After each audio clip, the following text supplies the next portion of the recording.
में जब चुनाव हुए थे तो एसडीपीआई जो कि एक पॉलिटिकल फ्रंट है, popular front of India PFI का, उसके साथ कांग्रेस पार्टी का गठबंधन था। बंगाल में ठीक उसी प्रकार इंडियन सेक्युलर फ्रंट जो अब्बास सिद्दीकी हिंदुओं के खिलाफ जहर उगलते थे, उनके पार्टी के साथ गठबंधन कांग्रेस पार्टी ने बंगाल में किया था। स्वाभाविक रूप से ये जो रैडिकल सिंडिकेट है, कांग्रेस पार्टी का जो रैडिकल सिंडिकेट है, वो पूरे हिंदुस्तान के सामने आज एक्सपोज्ड है। The radical syndicate which is in fact furthered by the Congress party stands exposed in front of India Today. और इसमें कोई कांग्रेस पार्टी अकेली नहीं है, इसमें प्रतिस्पर्धा हो रहा है। प्रतिस्पर्धा अर्थात कंपटीशन समाजवादी पार्टी के साथ है। याद रखिए, नाहिद हसन पे भारतीय जनता पार्टी ने अभी चंद दिनों पहले आवाज उठाई थी, उसका नतीजा आपने देखा, सत्य की जीत हुई। नाहिद हसन जो कि कैराना से समाजवादी पार्टी के कैंडिडेट थे, आज वो जेल में हैं। वही नाहिद हसन जिसने हिंदुओं के खिलाफ जहर उगला था और कैराना में पलायन के लिए जो जिम्मेदार थे, वही नाहिद हसन जिसने कहा था हिंदुओं की दुकान से और हिंदू व्यापारियों से किसी प्रकार का संबंध नहीं रखना है, अगर उनसे हम सामान खरीदना बंद कर देंगे तो उनके पास कोई ऑप्शन नहीं बचेगा, उन्हें कैराना से पलायन करना पड़ेगा। उनको समाजवादी पार्टी ने टिकट दिया था, आज जेल के सलाखों के पीछे है। रफीक अंसारी, मेरठ से रफीक अंसारी जिसको टिकट मिला है और किस प्रकार के केस उनके ऊपर लंबित थे यह भी हम जानते हैं, किस प्रकार की घृणा की बात वो करते हैं यह भी सर्वविदित है। असलम चौधरी विधानसभा धौलाना, दो समुदायों के बीच लगातार जहर उगलना, दो समुदायों को किस प्रकार से दंगों में झोंकना, यही असलम चौधरी का काम रहा है। उसे भी समाजवादी पार्टी ने प्रमोट किया है।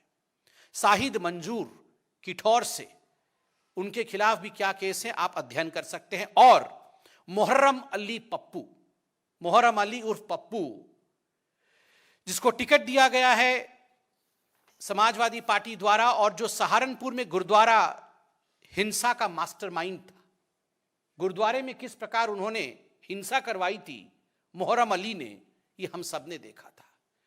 तो चाहे कांग्रेस पार्टी का मौलाना तौकीर रजा खान हो या समाजवादी पार्टी का नाहिद हसन, उद्देश्य केवल एक है। ये जो रैडिकल सिंडिकेट है, इसका उद्देश्य है किस प्रकार से दंगे भड़काना, हिंदुओं को डराना, हिंदुओं को बांटना और केवल अपने परिवार की राजनीति को आगे बढ़ाना। इसके साथ मैं आपको याद यह भी दिलाना चाहूंगा, such is the level of hatred of these political parties that they don't even spare the prime minister of India.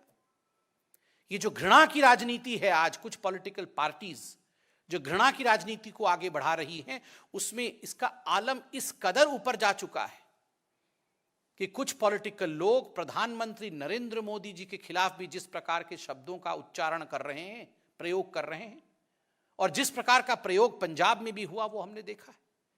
कल टीवी चैनलों के माध्यम से कांग्रेस पार्टी के अध्यक्ष महाराष्ट्र में नाना पटोले ने जिस प्रकार के शब्दों का प्रयोग आदरणीय प्रधानमंत्री श्री नरेंद्र मोदी जी के लिए किया है, मुझे लगता है उसे दोहराना भी उचित नहीं होगा।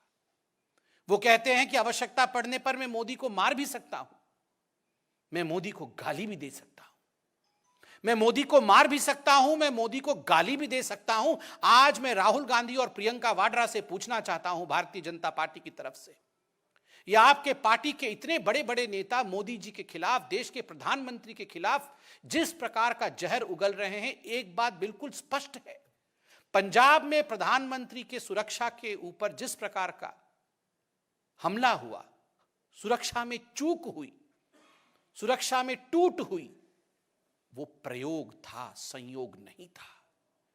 That was an experiment which was done at the behest of the top leaders of the Congress party. वरना ये सारे कांग्रेस के लोग एक ही जुबान बोल रहे हैं, प्रधानमंत्री को मार भी सकते हैं, मोदी को मार भी सकते हैं। एक बात आज कांग्रेस को सुनना ही पड़ेगा, 2014 से पहले आपने मोदी जी के लिए इसी प्रकार के शब्दों का प्रयोग हमेशा किया। कभी उनको नीच कहा, कभी आपने कहा कि तू तो चाय वाला है, तू जाके हमारे अधिवेशन में चाय बेच, तुम्हें हम छोड़ेंगे नहीं। पाकिस्तान में जाकर आपने कहा कि मोदी को हटाना होगा, किंतु आपने जितनी जितनी जहर आपने जितना भी जहर उगला मोदी जी के खिलाफ, उतना ही अमृत हिंदुस्तान की जनता ने अपने प्रधानमंत्री के ऊपर बरसाया है। इसलिए आप इस मुगालता में ना रहें। Please don't be in confusion that if you abuse the prime minister of India, the PM post stands condemned. No, you are condemning yourselves. इस प्रकार की भाषा और इस प्रकार के प्रचलन से आप खुद का ही हानि कर रहे हैं। बहुत बहुत धन्यवाद। कोई प्रश्न हो तो अवश्य पूछें।